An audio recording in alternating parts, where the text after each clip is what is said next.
Sir, 2 Telugu రాష్ట్రాల ముఖ్యమంత్రులు దావోస్‌లో పర్యటనలు చేస్తున్నారు. పెట్టుబడి విషయంలో చాలా ఎక్స్‌పెక్ట్ చేస్తున్నట్టున్నారు. అంటే ఎలా జరుగుతోంది సార్ పర్యటన? ఒకటి ఏం చెప్పాలంటే దావోస్కి వెళ్ళి పెట్టుబడులను తీసుకురావటం అనేది చాలా తక్కువ. ఇది చాలామందికి తెలియదు. కానీ దావోస్ దాకా వెళ్ళారు, ఏదో చేస్తారని అనుకుంటారని చెప్పి వెళ్ళిన వాళ్ళు కూడా ఏవో ప్రకటన విడుదల చేస్తుంటారు. ఏమని, ఇన్ని వేల కోట్ల రూపాయల పెట్టుబడులు వచ్చినాయి, సంతకాలు పెట్టాము, ఎంఓఏలు చేసాము అని చెప్పి. నిజానికి దావోస్ అటువంటి వాటి కోసం కాదు. ఇన్ఫ్యాక్ట్ ఏం చేస్తున్నారంటే వీళ్ళంతా, తాజాగా చూశాను, మా ఇక్కడ తెలంగాణ ముఖ్యమంత్రి రేవంత్ రెడ్డి గారు అక్కడ సంతకం పెట్టాడు. ఎవరితోటి? మేఘ ఇంజనీరింగ్ కంపెనీతోటి పంప్డ్ స్టోరేజ్ ప్రాజెక్టులు ఏవో చెప్తున్నారు చాలా భారీ ఎత్తున. అవి హైదరాబాద్లో కూడా సంతకాలు పెట్టుకోవచ్చు. దావోస్కి వెళ్ళి ఎందుకు సంతకాలు పెట్టుకోవాలి? ఎందుకు పెట్టుకున్నారు అంటే, దావోస్ దాకా వెళ్ళారు, ఏం చేశారు మీరు అని అంటారేమో అని. వాస్తవానికి దావోస్ అనేది అక్కడ కూర్చొని మన విశాఖపట్నంలో అంతకుముందు జరిగేవి. చంద్రబాబు నాయుడు గారు ఉన్నప్పుడు, ఆ తర్వాత జగన్మోహన్ రెడ్డి కూడా చేశాడు కదా, ఏంటి, ఇన్వెస్ట్మెంట్ సమ్మిట్ అని పెడతారు. అక్కడ ఒకటే పని, ఎవరైతే ఇన్వెస్టర్స్ ఉంటారో వాళ్ళంతా వస్తారు, పెట్టుబడిదారులు సంతకాలు పెడతారు, ఇదిగో ఎక్కడ పెడతాం కంపెనీ, ఇక్కడ పెడతామని చెప్తారు. దాని పనే అది. దావోస్ అట్లాంటిది కాదు. దావోస్ అనేది స్విట్జర్లాండ్లో ఒక ప్లేస్ పేరు. వరల్డ్ ఎకనామిక్ ఫోరం వాళ్ళు ప్రతి ఏటా అక్కడ పెడతారు ఒక మీటింగ్ కాదు, ఇది సిరీస్ ఆఫ్ మీటింగ్స్ ఉంటాయి. 3 రోజుల పాటు జరుగుతుంది. ఇది బేసికలీ నెట్వర్కింగ్ కోసం. ఇప్పుడు ఎవరైనా రకరకాల వాళ్ళని కలవాలి అనుకుంటే, అంటే వివిధ దేశాలకు చెందినటువంటి పారిశ్రామికవేత్తలని లేకపోతే పాలసీ మేకర్స్ని కలవాలంటే చాలా కష్టం. ఆయా దేశాలకు వెళ్ళాలి, అపాయింట్మెంట్లు తీసుకోవాలి, చాలా పని. దావోస్లో అడ్వాంటేజ్ ఏంటంటే అందరూ అక్కడికి వస్తారు. సో ఎవరిని కలవాలంటే ఆ గుడారంలోకి వాళ్ళని కలవడం. అంటే దానికి కొంచెం ప్రయత్నం చేయాలి, ఊరికే కలవరు అందరూ కానీ, బట్ యాక్సెస్ అవైలబిలిటీ ఉంటుంది. అందరూ అక్కడ ఉంటారు. 3,000 మంది ప్రతినిధులు ఉంటారు. అందరూ కూడా పెద్ద పెద్ద ఇండస్ట్రియలిస్టులు, రకరకాల కంపెనీలు, మనకు తెలిసిన అన్ని పెద్ద పెద్ద కంపెనీల ప్రతినిధులు అక్కడ ఉంటారు. చైర్మన్లు, ఎండీలు, ఆ స్థాయి వ్యక్తులు, సిఇఓలు. ఇది కాకుండా ఆయా దేశాలకు సంబంధించి ఎప్పటికప్పుడు పాలసీలు కూడా మారుతుంటాయి కదా పరిశ్రమలకు సంబంధించి. సో ఆయా దేశాల నాయకులు కూడా వచ్చి, ఈ టైంలో మేము వీటిని ఎంకరేజ్ చేస్తున్నాం. ఫర్ ఎగ్జాంపుల్, ఇప్పుడు ఆర్టిఫిషియల్ ఇంటెలిజెన్స్ అనేది బజ్వర్డ్ కదా. సో మా దేశంలో ఆర్టిఫిషియల్ ఇంటెలిజెన్స్ సంబంధించి ఫోకస్ చేస్తున్నాం, దానికి సంబంధించి ఈ రకమైన పాలసీలు పెట్టాము మేము, ఈ రకమైన ఇన్సెంటివ్స్ ఇస్తాము, ఇట్లాంటివి ఏవో చెప్తారు. ఇది ఇండస్ట్రియలిస్టులు అందరూ వినటానికి అవకాశం ఉంటుంది. ఈ దేశంలో ఇట్లా ఉంది, ఆ దేశంలో అట్లా ఉంది, ఇక్కడ అడ్వాంటేజ్ ఉంటుంది, ఇట్లాంటివన్నీ. అందువల్ల చాలా దేశాల నాయకులు కూడా వెళ్తారు. బేసికల్లీ అది దావోస్ అనేది చిన్న ప్లేసే. యాక్చువల్గా విజువల్స్ అన్ని కనుక చూస్తే చిన్న ఊళ్ళల్లో ఉండే రోడ్లాగా ఉంటాయి అక్కడ. అయితే అన్ని ఫెసిలిటీస్ ఉంటాయి. మనలాగా పెద్ద పెద్ద భవనాలు ఉండాలని మన వాళ్ళు ఎక్స్పెక్ట్ చేస్తారు, అట్లా ఏమి ఉండవు, అన్నీ చిన్నగానే ఉంటాయి. ప్లస్ చాలా చలిగా ఉంటుంది. అది మామూలు వాడు బతకలేరు, అంత చలిగా ఉంటుంది. అయినా కూడా చంద్రబాబు నాయుడు గారు అదే ప్యాంటు షర్ట్ వేసుకొని ఉంటాడు, అది వేరే విషయం. బేసికలీ నెట్వర్కింగ్ కోసం కాబట్టి అక్కడి నుంచి పెద్ద ఎత్తున ఏదో పెట్టుబడులు అక్కడికి వెళ్ళగానే వస్తాయని చెప్పి అనుకోకూడదు. దురదృష్టవశాత్తు ఏంటంటే ఆ రకమైన ఇంప్రెషన్ కలిగించారు. అందువల్ల ఎక్స్పెక్టేషన్ కూడా అదే విధంగా ఉంది. దాన్ని సాటిస్ఫై చేయడం కోసం అని చెప్పి మళ్ళీ వీళ్ళు ప్రకటనలు విడుదల చేస్తారు. ఇన్ని వేల కోట్లకు సంతకాలు పెట్టామని, వేల కోట్లకని. ఇప్పుడు ఆల్రెడీ మహారాష్ట్రలో చూశాను నేను, 6 లక్షల కోట్లకి పైగా పెట్టుబడులకు సంతకాలు పెట్టాడు. ఈసారి విశేషం ఏంటంటే, ఇంతకుముందు దావోస్కి కేంద్ర ప్రభుత్వం నుంచి ఒక డెలిగేషన్ వెళ్ళేది. ఇప్పుడు కూడా మంత్రి అశ్విని వైష్ణవ్ ఆధ్వర్యంలో వెళ్ళారు. అది కాకుండా ఎప్పుడు హడావుడి చేసేది చంద్రబాబు నాయుడు గారు, ఆయన ముఖ్యమంత్రిగా ఉంటే. భారతదేశంలో అధికారంలో ఉన్నప్పుడు కంటిన్యూస్గా ఎవ్రీ ఇయర్ దావోస్ మీటింగ్కి వెళ్ళిన ఏకైక వ్యక్తి చంద్రబాబు నాయుడు గారే. 1999లో ప్రారంభించాడు, 2004 వరకు వెళ్ళాడు, 2014లో ప్రారంభించాడు, 2019 వరకు వెళ్ళాడు, ఇప్పుడు మళ్ళీ అధికారంలోకి వచ్చాడు, మళ్ళీ వెళ్ళాడు.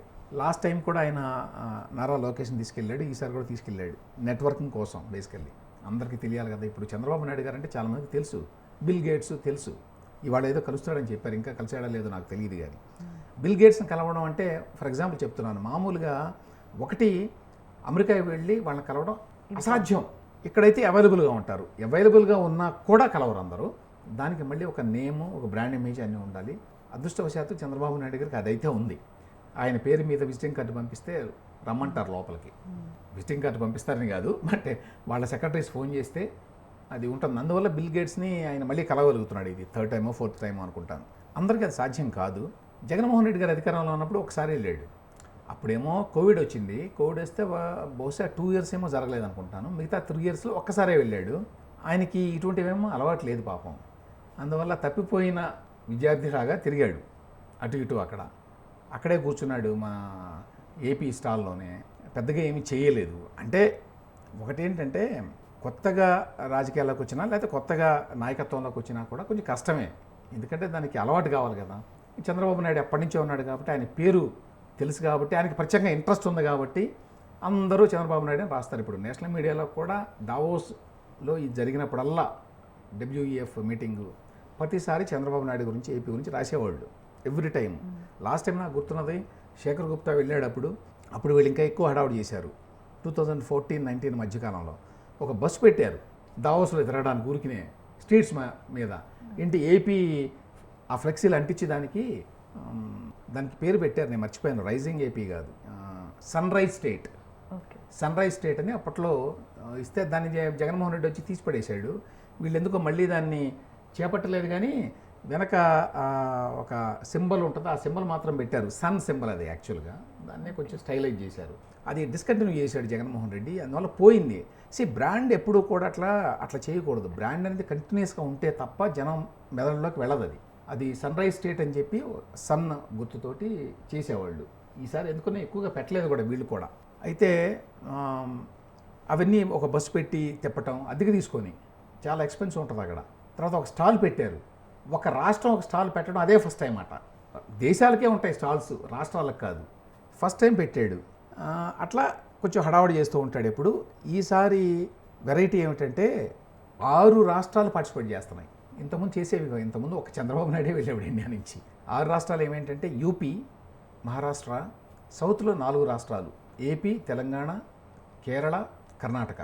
సో ఇన్ని రాష్ట్రాలు ఉండటం అనేది ఫస్ట్ టైం అని చెప్తున్నారు. 6 రాష్ట్రాలు, సారీ కర్ణాటక కాదు, తమిళనాడు. అయితే ఈ 6 రాష్ట్రాల్లో ముఖ్యమంత్రులు వెళ్ళింది 3 రాష్ట్రాల నుంచే. మహారాష్ట్ర నుంచి దేవేంద్ర ఫడ్నవీస్, తెలంగాణ నుంచి రేవంత్ రెడ్డి, ఏపీ నుంచి చంద్రబాబు నాయుడు గారు. ఇందులో సహజంగానే ఆయనకి పరిచయాలు ఎక్కువ ఉన్నాయి కాబట్టి చంద్రబాబు నాయుడు గారు ఎక్కువ మందిని కలుస్తాడు, నెట్వర్కింగ్ చేస్తాడు. అయితే దీని ద్వారా పెద్ద ఎత్తున పెట్టుబడులు వచ్చి పడతాయి అని చెప్పి అనుకోవడానికి లేదు. తర్వాత దీని ప్రభావం ఉంటుంది, దీనివల్ల ఉపయోగం ఉంటుంది. ఎందుకంటే ఇక్కడ పరిచయం అయ్యి కొన్ని విషయాలు అర్థం చేసుకుంటే ఏపీ గురించి ఆలోచించుకుని తర్వాత రావడానికి అవకాశం ఉంటుంది వాళ్ళు. ఆ రకంగా ఉపయోగం తప్ప ఇప్పటికిప్పుడు ఏదో పెద్ద ఎత్తున వస్తాయని చెప్పి అనుకోవడానికి లేదు. అయినా కూడా వీళ్ళు ప్రెస్ నోట్లు రిలీజ్ చేస్తారు, సంతకాలు పెట్టామో అది చేసామో ఇది చేసామో అని.